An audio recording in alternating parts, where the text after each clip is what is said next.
하나님의 말씀은 전도서 9장 11절 12절 말씀, 구약성경 955페이지에 있습니다.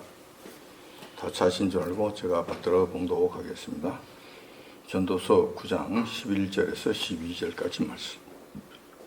내가 돌이켜 해 아래에서 보니 빠른 경주자라고 선착하는 것이 아니며 유력자라고 전쟁에서 승리하는 것이 아니며 지혜자라고 식물을 얻는 것이 아니며 명철자라고 점을 얻는 것이 아니며 기능자라고 은총을 입는 것이 아니니 이는 시기와 우연히 모든 자에게 임함이니라.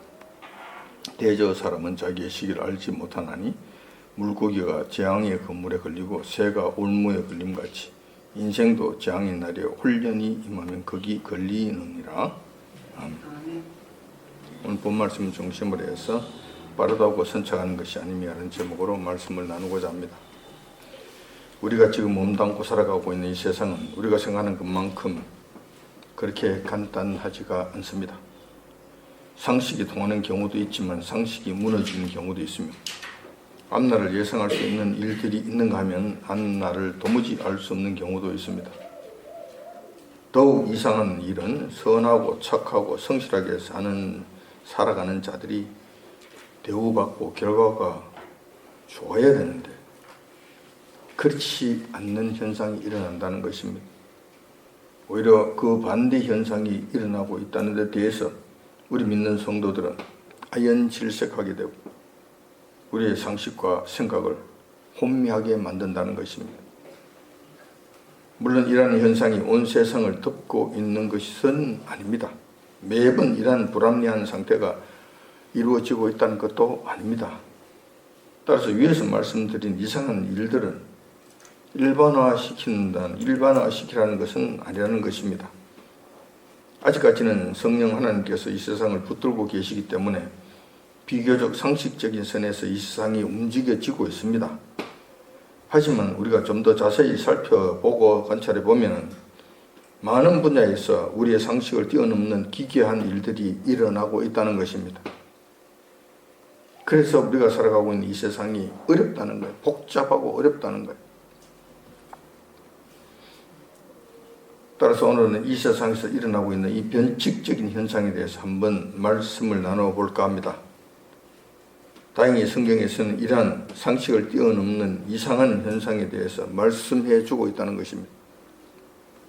그래서 오늘은 요한께서 저희 믿는 성도들에게 친히 가르쳐 주신 이 땅에서 일어나고 있는 이 비상식적인 현상에 대해서 여러분들에게 말씀을 드릴까 한다는 것입니다. 그래서 이렇게 함으로 인해 가지고 우리 믿는 하나님의 백성들이 이 이상한 세상, 이 험악한 세상, 기이한 일들이 일어나고 있는 이 세상을 살아가는 데 있어서 좀 더 많은 유익을 얻고자 하는 것입니다. 우리는 러시아의 세계적인 시인 푸스킨의 시를 압니다. 삶이 그들을 속일지라도 라는 시 말입니다. 이 시는 많은 사람들이 다 알고 있을 거고 한두 번씩은 다 들어봤을 거예요. 우리가 살아가고 있는 이 세상은 우리가 생각하는 것만큼 정상적이고 상식적이지 않다는 이 내용을 푸스킨이 미리 깨닫고 슬픈 어조라고 표현해낸 내용인 것입니다. 그 내용을 다시 한번 살펴보면 이러합니다. 삶이 그대를 속일지라도 슬퍼하거나 노여워하지 말라. 슬픔의 날도 참고 견디면 기쁨의 날이 오리니 현재는 언제나 슬픈 것, 마음은 언제나 미래에 사는 것, 모든 것은 한순간에 지나가리니 그리고 지나간 것은 훗날 소중하게 여겨지리라. 이런 내용입니다. 푸스킨의 시는 본인이 알고 있었던지 모르고 있었던지 간에 상관없이 성경 말씀과 그 성경적 세계관에 기초한 내용이라고 보여지는 것입니다. 푸스킨은 우리가 살아가고 있는 이 세상이 결코 만만치 않다는 것과 우리가 생각하는 것처럼 기쁨과 소망이 가득한 세상이 아니라는 거예요. 앞날이 예측이 되고 앞날이 밝은 빛으로 가득한 그런 세상이 아니라는 것을 어두운 심정으로 설명해 놓았다는 거예요. 삶이 그대를 속인다는 거예요. 삶이 그대를 속인다는 거예요. 우리가 정상적인 삶을 살고 성실한 삶을 살면 거기에 대한 대가가 성실하게 나와야 되는데 그렇지 않는 반대 현상이 일어난다는 거예요. 그래서 우리는 우리의 삶이, 우리의 생활하는 이 모든 이 세상이 우리를 속이고 있다는 거예요. 우리를 실망케 한다는 거예요. 이런 일들이 계속 상당히 많은 부분이 이루어지고 있다는 거예요. 그래서 하여금 우리로 하여금 실망하게 되고 낙심하게 된다는 거고 삶을 포기하기까지 이르게 된다는 거예요.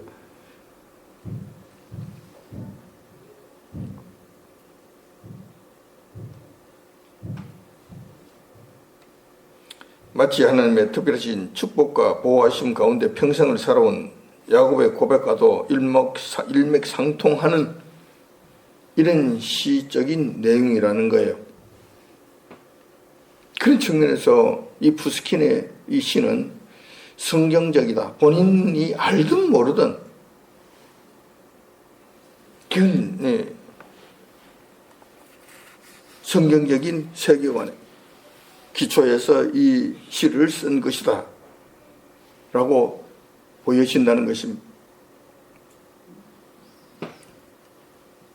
자, 이러한 말씀, 성경적 세계관에 기초한 이 말씀이라는, 이 시라고 이야기하는 것은 이 성경에 이러한 사실이 있어요. 누구냐 하면은 하나님의 특별하신 축복과 보호하심 가운데 평생을 살아온 야곱의 고백하고 일맥상통하기 때문에 그렇다는 거예요. 자, 여러분들이 잘 아시는 바와 같이 야곱은 130세가 될 때에 아들 요셉의 초청으로 애굽 땅으로 오게 됩니다. 그때 애굽의 바로왕을 만나게 되는데 바로가 그때 야곱에게 당신 나이가 얼마나 됩니까? 라고 묻게 됩니다.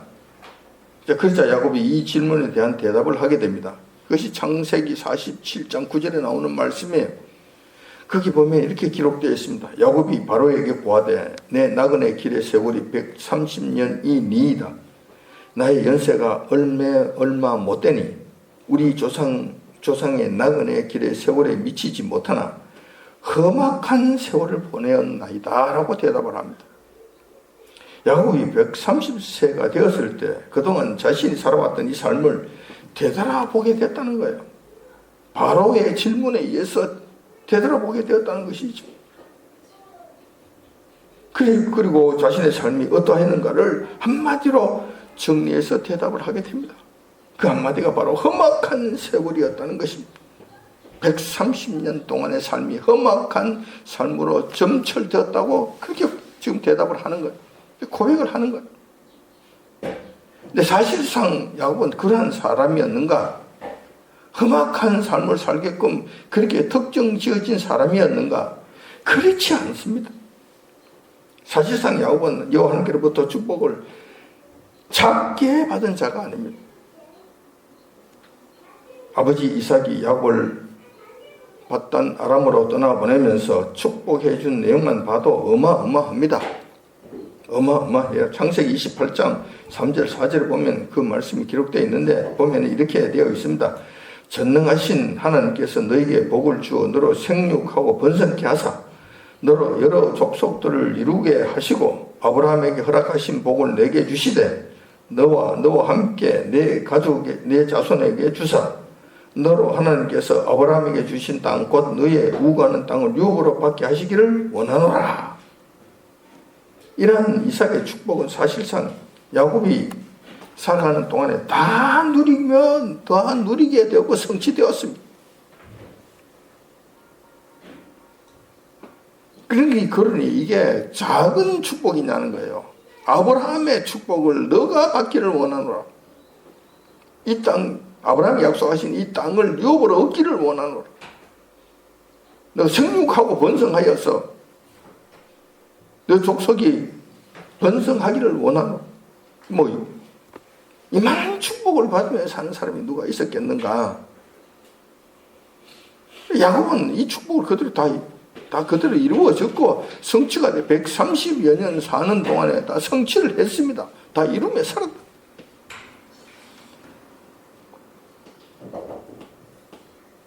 하지만 실제 이 세상에서의 야곱의 삶은 그렇게 간단치만은 않았다는 것입니다.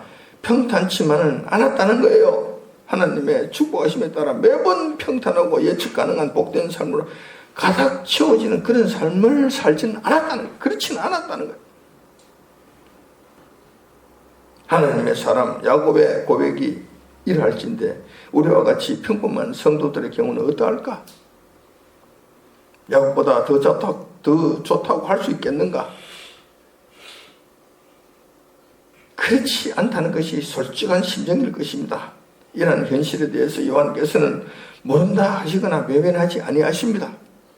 하나님의 백성, 당신의 백성들 축복하고 축복하시지만은 실질적인 삶에 있어서는 그렇지 않다는 거예요.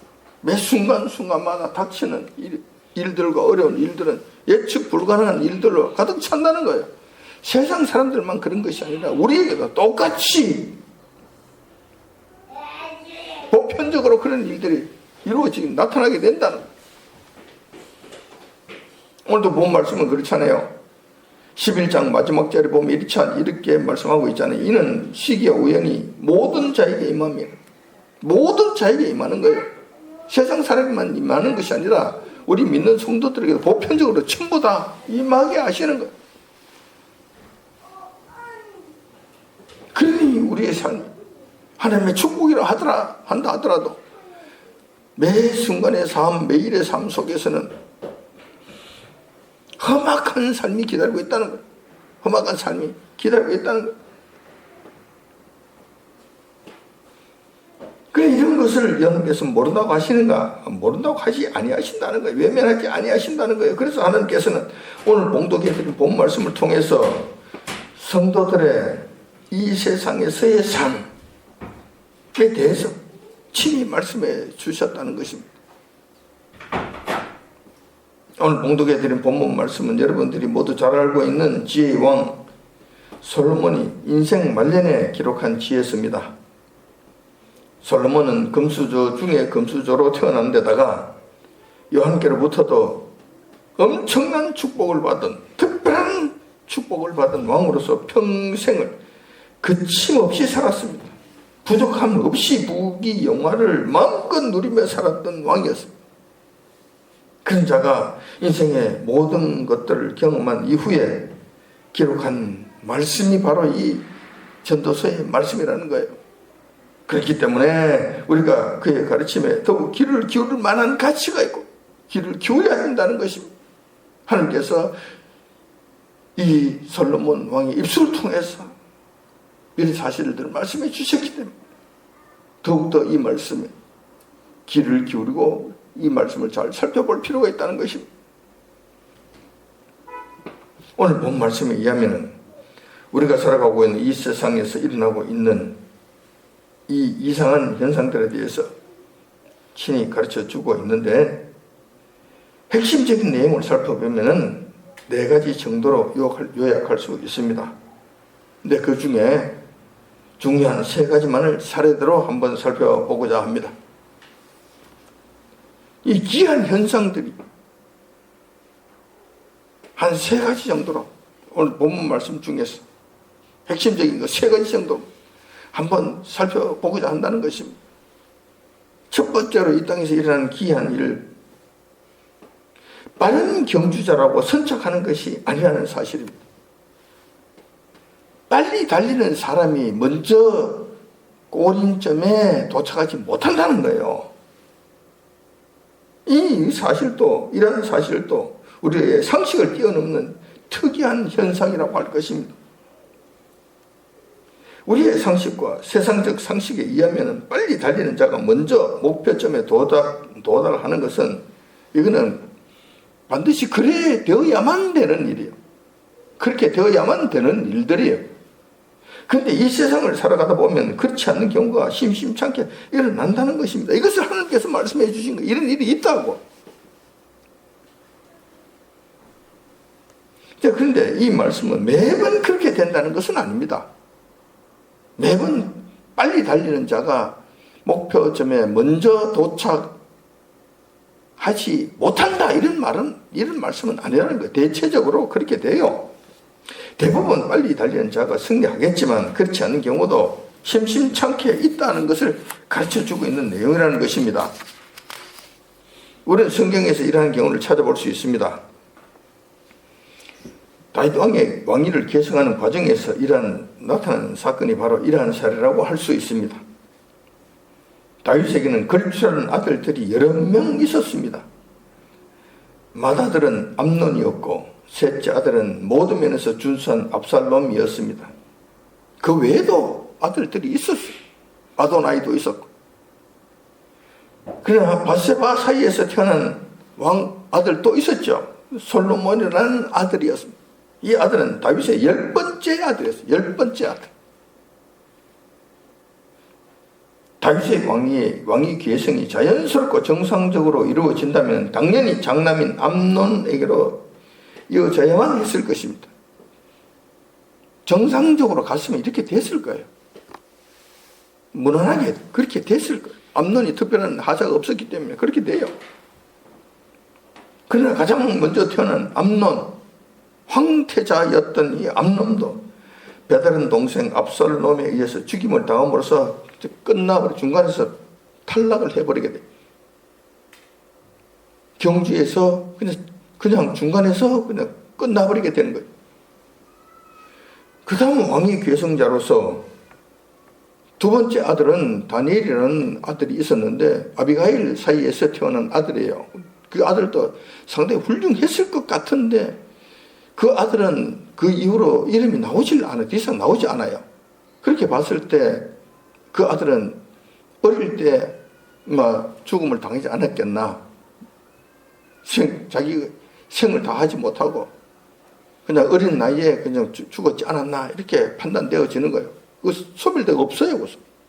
그래서 그 다음에 이어지는 아들이 압살롬인데 세 번째 아들이 압살롬인데 이 압살롬은 풍채도 좋았고 지도력도 상당했습니다.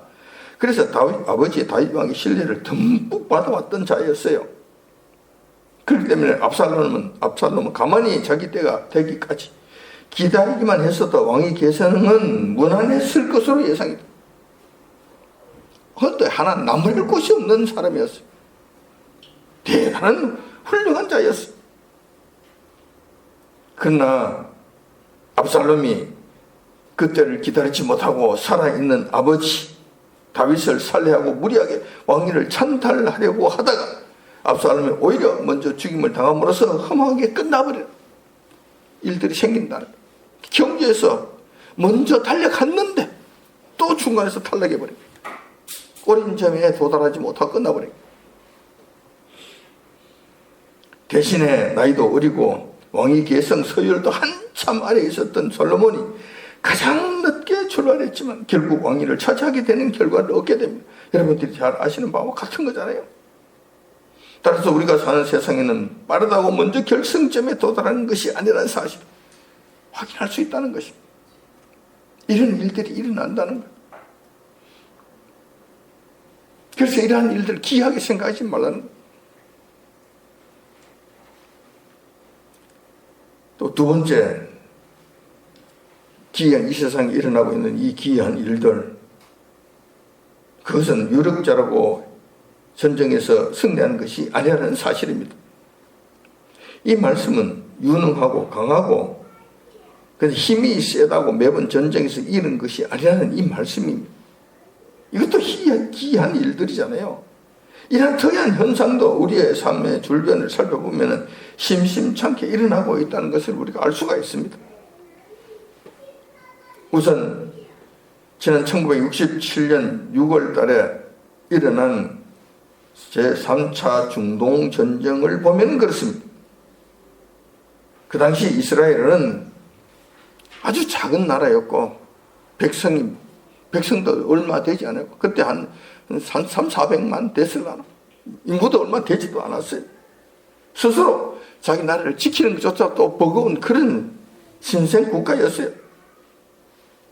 1948년도에 건국을 했으니까 20년이 채 지난 나라를 세운 지 채 20년이 안 되는 그런 신생 국가였어요. 그럼 나라가 뭐가 있었겠어요? 무슨 준비가 되었을까요? 20년도 채 안 됐는데. 그런데 그 상대는 누구냐? 그때 당시에 중동의 패권국임을 자처하던 이집트, 그리고 또 시리아, 요르단, 이런 자들이 연합해서 쳐들어온 거예요. 외형적으로 보면 이스라엘은 이집트 연합군과는 상대가 되지 않을 정도로 부족했습니다. 말이 안 되는 정도로 안 되는 거예요. 상대가 안 되는 거예요. 그래서 그때 대부분이 다 그렇게 생각했잖아요. 전쟁하면 일주일 이내로 이스라엘이 완전히 쑥대밭이 될 것이다. 이스라엘은 멸망할 것이다. 나라 자체가 아마 날아가 버리고 없을 것이다. 라고 예측을 한 거예요. 근데 막상 전쟁이 발생하니까 어떤 일이 생겨서 기적 같은 일들이 일어나서 도처에서 발생하게 됩니다.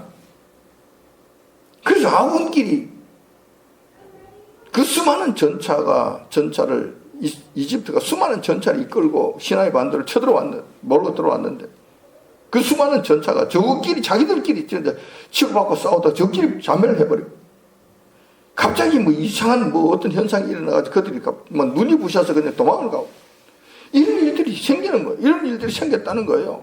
그 귀한 일들이 생겼다는 것이죠.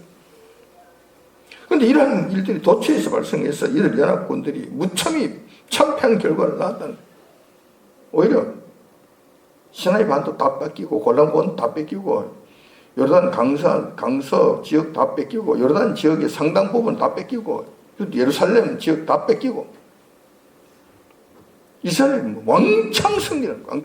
그때 이스라엘의 영토가 한 서너 배 더 확장되어져 버려. 6일 만에 그랬다고 6일 만에 그것도 끝나버린 거예요. 제발 휴전해 주라고 사정해서 휴전해 주서 그렇게 된 거예요.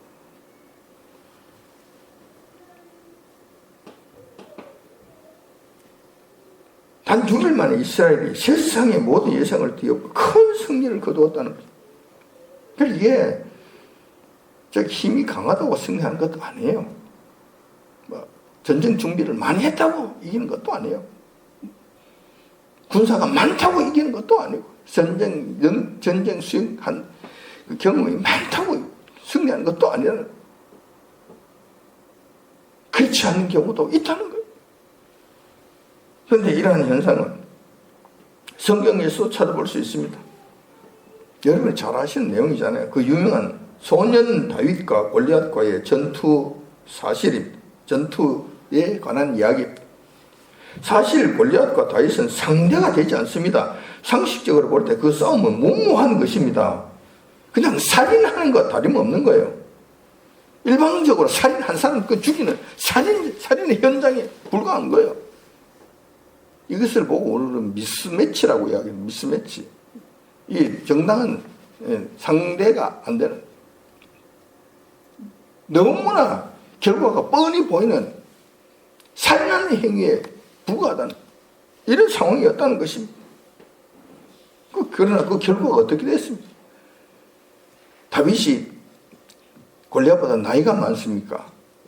아직 그때는 아주 소년 시절이었는데 덩치가 다윗이 더 컸습니까? 골리앗보다 다윗이 덩치가 더 컸습니까? 다윗은 3m가 넘었어요. 다윗은 요만했잖아요. 이 되겠습니까? 뿐만 아니라 전투 경험이 있습니다. 골리앗은 평생을 그냥 사람 죽이는 연습만 하고 살았던 사람이에요. 그리고 전쟁에서 수많은 전쟁에 참여해서 승리했던 장수 중에 장수였어요. 다윗이 어디 사람 죽이는 걸 해봤어요? 사람 죽이는 일을 했느냐고. 연습을 한 적이 있냐고. 연습한 적이 없습니다. 그렇게 한 적이 없어요. 골리앗은 엄청난 무기를 들고 나왔잖아요. 그래도 시종거지 앞세워서 방패를 들고 따르는 시종거지 들고 나왔잖아요. 큰 칼, 작은 칼, 큰 창, 작은 창 들고 갑옷을 입고 그리고 이러고 나왔잖아요. 다윗은 무기가 있었습니까? 뭐가 있었습니까? 물맷돌 하나 들고 나온 것이잖아요. 이 상식적으로 이게 말이 안 되는 이야기. 그러니까 살인하는 현장, 살인의 현장이라고 이야기할 수 있을 정도였다는. 근데 결과가 어떻겠습니까? 다윗이 물맷돌 단 한 개, 물맷돌 단 한 발로 전투를 끝내버리는 이변이 일어났던 것입니다. 따라서 성경은 힘이 세다고 유명하다고 세력이 강하다고 전쟁에서 모두 이기는 것이 아니라고 가르쳐주고 있다는 것입니다. 이러한 일들이 일어난다는 거예요. 또 세 번째 특이한 현상, 지혜자라고 식물을 얻고 명철자라고 재물을 얻는 것이 아니라는 것입니다.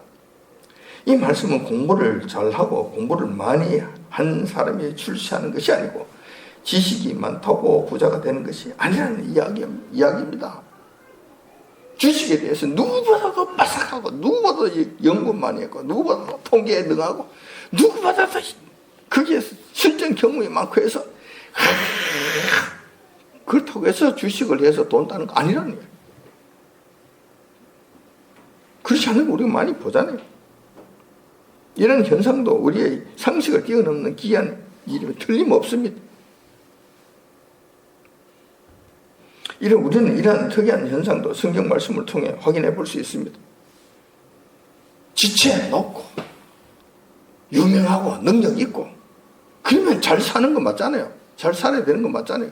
그런데 그렇지 않은 경우가 있다니까. 자기가 자기 능력을 발휘해서 막 열심히 하고 막 이렇게 하면은 부자가 되고 높은 지혜에서 떵떵거리고 살아야 되잖아요. 그런데 꼭 그렇지 않는 경우가 있다는. 이것이 기이한 일들이죠.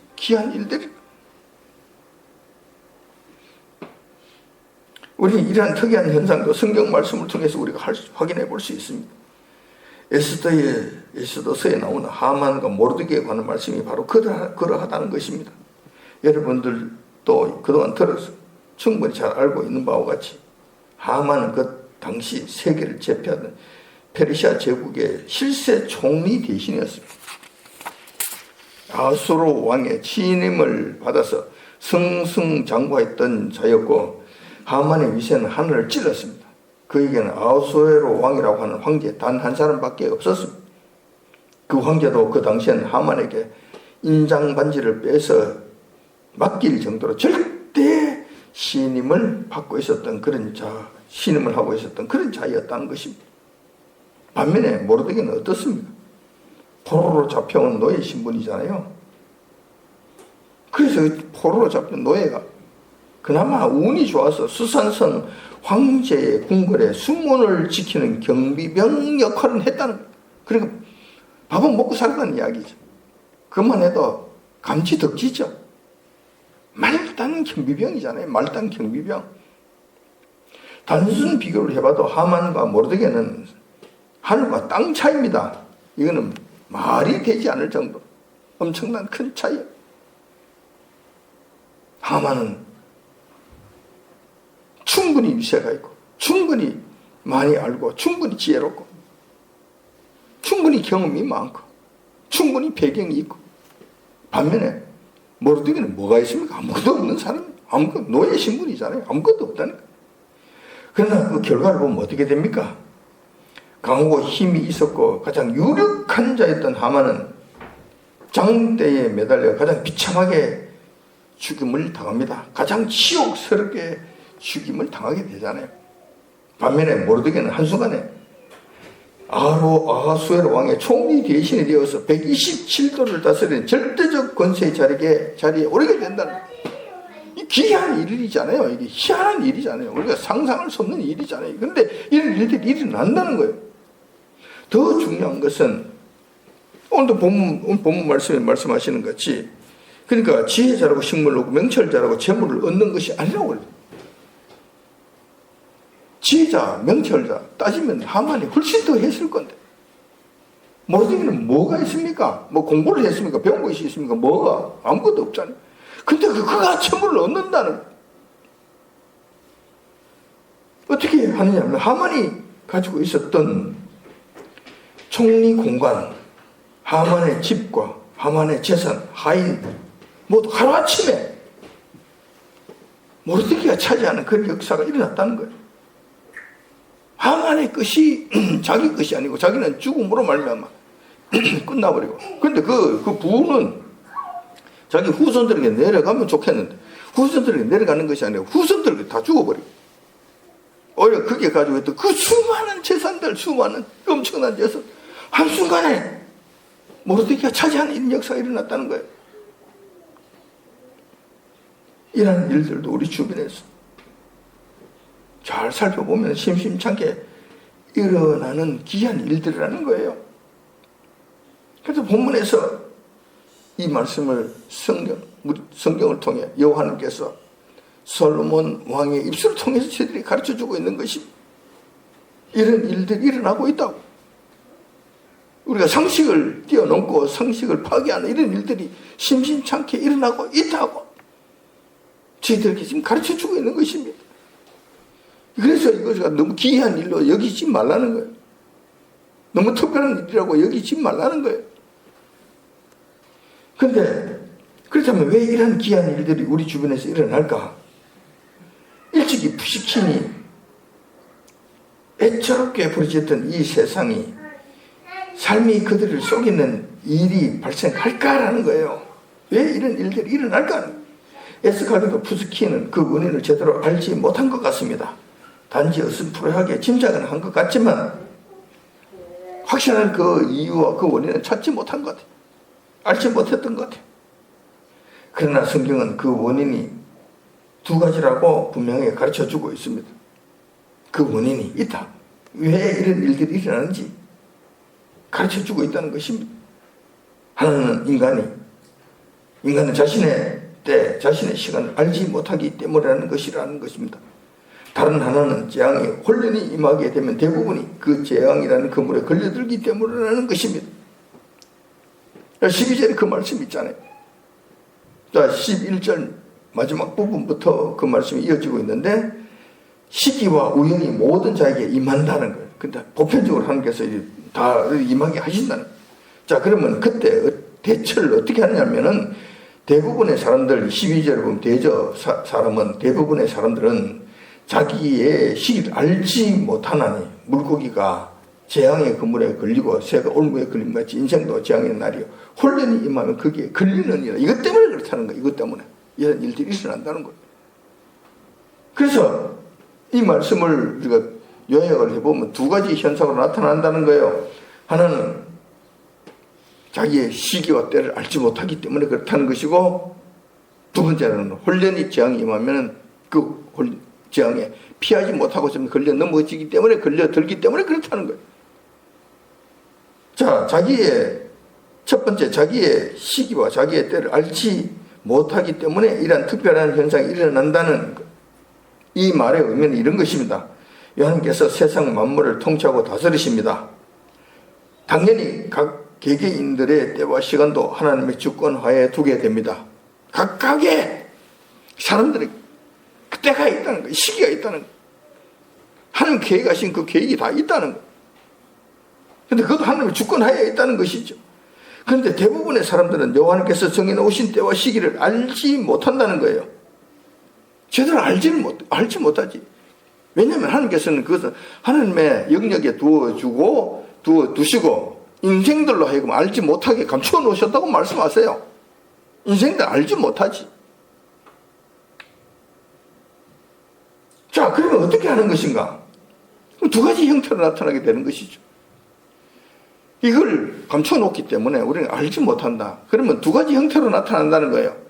대부분의 사람들은 자기 속에는 옳은 대로 함부로 결정하고 함부로 실행에 옮깁니다. 함부로 막 헤쳐 나간다니까.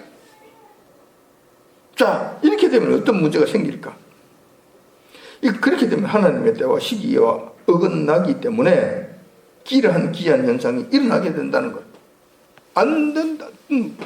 마땅히 될 것 같은데 안 되는 일이 생긴다는 거예요. 하나님의 때하고 어긋나기 때문에 그런 일들이 생긴다는 거예요.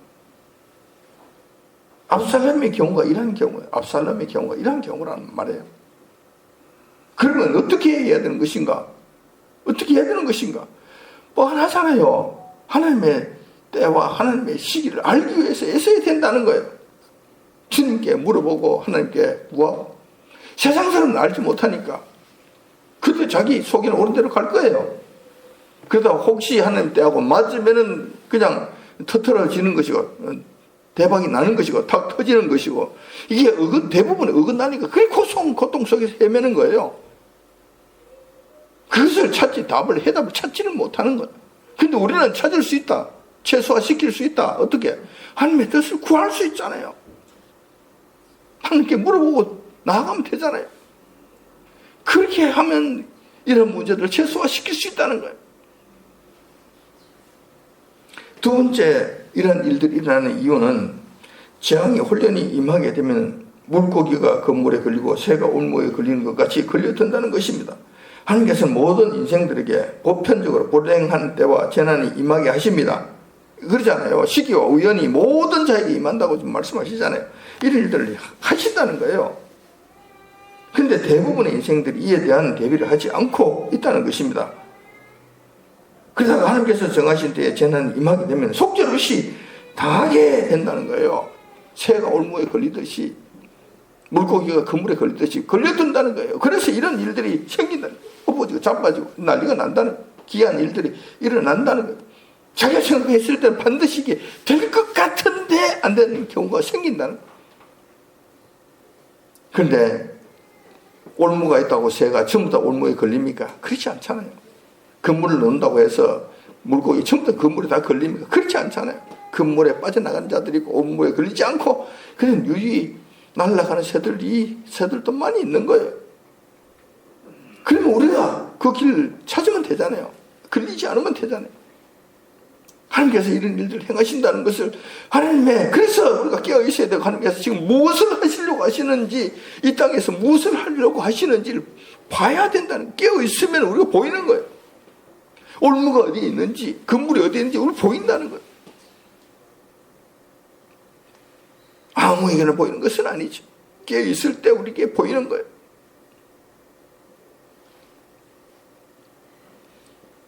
그래, 이런 경우는 하만의 경우가 이러한 경우.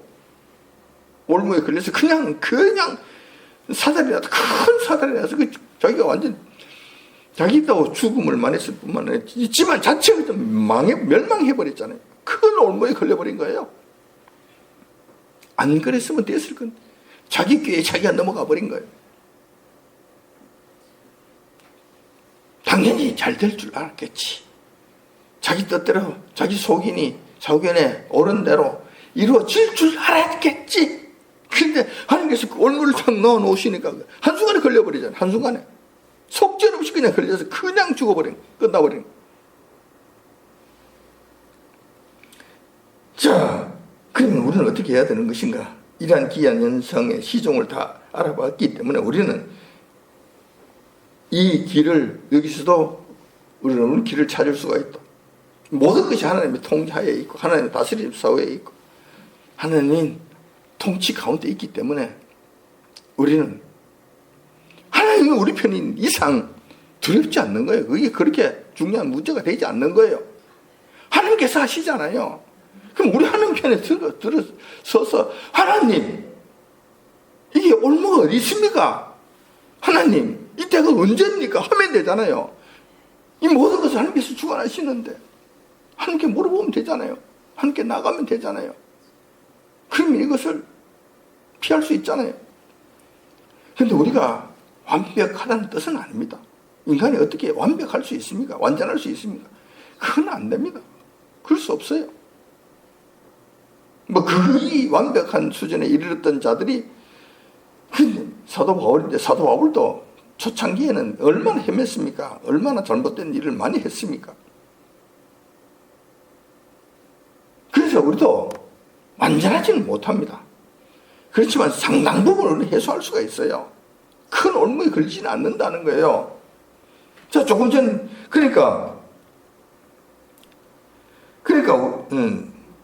예수님 하나님께서 가르쳐 주신 그 길을 가기만 하면 우리가 돼요. 물론 우리 믿는 성도라고 해서 완전하다고 할 수는 없지만 알고 대처하는 것과 모르고 속수무책으로 당하는 것과는 하늘과 땅 차이라고 할 수 있습니다. 실수를 최소화할 수 있는 길이 있다는 거예요. 다행히 우리에게는 요 하나님의 보좌로 직접 나아갈 수 있는 길을 가르쳐 주셨잖아요. 그 권세를 저에게 주셨잖아요. 그것이 바로 기도하는 것이는 기도. 누구가 거칠 필요 없습니다. 요 하나님의 보좌 앞으로 직접 나아갈 수, 직접. 중간에 매개체 필요 없다니까. 목사가 중간에 다리 놓아서 중개 역할을 할 필요가 없다니까. 더더욱 사죄 필요 없다니까. 그래서 가톨릭은 문제가 많다는 거예요. 사제가 중간에 서지 않으면은, 중개 역할을 하지 않으면 하나님께로 나갈 수 없다고 이야기한다는 거예요. 그들은 거짓말이지. 잘못 가르치는 것이. 우리 은혜 보좌에 직접 나갈 수 있는 거예요. 그럼 직접 나가시라고. 직접 나가서 부르짖으라는 말입니다. 기도를 통해 수시로 하나님의 뜻을 물어보자는 것입니다. 그런 다음 하나님의 뜻을 따라 조심스럽게 나아가면 된다는 거예요. 잘 모르겠으면 일단 쓰세요. 무조건 자기 속에는 옳은 대로 막 밀어붙이지 말고, 잘 모르겠으면 일단 쓰고 주님께 물어보라고요. 물어보고 난 다음에 기다리시라고. 그래서 우리 주님께서, 우리 하나님께서 인도해 주시는, 선한 길로 인도해 주시는 거예요. 저는 그런 일이 한두 번이 아니에요. 상당히 많은 부분 그렇게 해결하면서 살아오고 있는 거예요, 지금. 그 다음에 두 번째로, 더욱 중요한 방법이 있는데, 우리 주님께서 부활 성취하시면서 저희들에게 보내주신 보혜사 성령님의 도우심을 받도록 하는 것입니다. 그분의 보호하심과 그분의 인도하심을 간절히 바라십시오. 우리 소견에 옳은 대로 하는 것이 아니라 성령님의 인도하신 대로 따라가자는 것입니다. 그렇게 되면 이 실수를 최소화할 수 있습니다. 최소화. 그렇게 두려워할 필요 없습니다.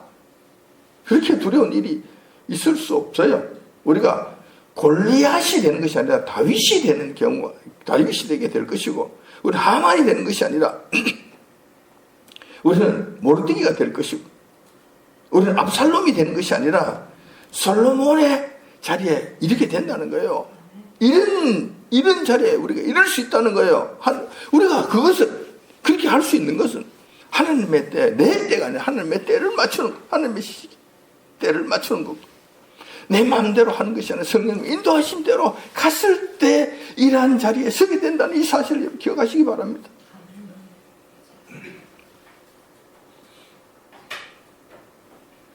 이렇게 할 경우에 우리는 이 험난하고 예측 불가능한 세상 속에서도 평안을 누리며 살아갈 수 있다는 것입니다.